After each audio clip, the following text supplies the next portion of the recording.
Hey guys, today I'm going to tell you how to fix cover screen is not responding after update in Samsung Galaxy S25 Plus. If you're using Galaxy S25 Plus and you're facing the issue that your cover screen isn't responding after update, so let's see some possible fixes for this. So you have a single and a perfect way. We just had to make a force restart your phone to fix this error. Now to make a force restart, you have to press the volume down and the power button for almost 15 seconds here. So let's try this. You just have to press and hold your volume down and the power button. Here, the very first you will get a black screen. You don't need to get these icons here. Like sometimes it may open your assistant. You have to wait for black screen, and after black screen, you just have to wait for Samsung logo here. And once you see a Samsung logo, just release the buttons and wait for your phone until it's restarts. So it will make a force restart your phone, which might take longer than our usual restart. You just have to wait for a few seconds here. And once your phone has been completely restarted, you just have to unlock your phone and just retry to check if your issue has been fixed or not. So your issue might have been fixed, but if it doesn't fix the very first time, so let's see some possible fixes. Just wait for it until it restarts.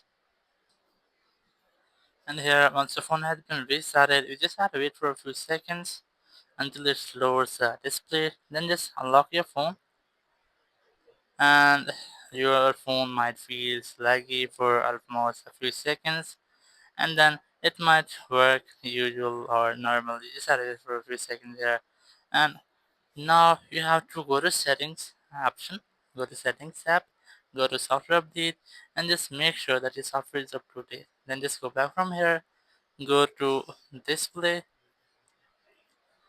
In display, you just have to make sure that you have enabled these toggles like accidental touch protection and touch sensitivity.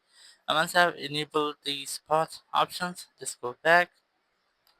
Here, I recommend you retry to make a force restart. But before you do that, I recommend one more step, like opening your settings app here. Go to apps. Here, just click on this start icon. Enable this to show system apps. Click OK. Now just go to search and just search for UI. You might get one UI home. Just click on it.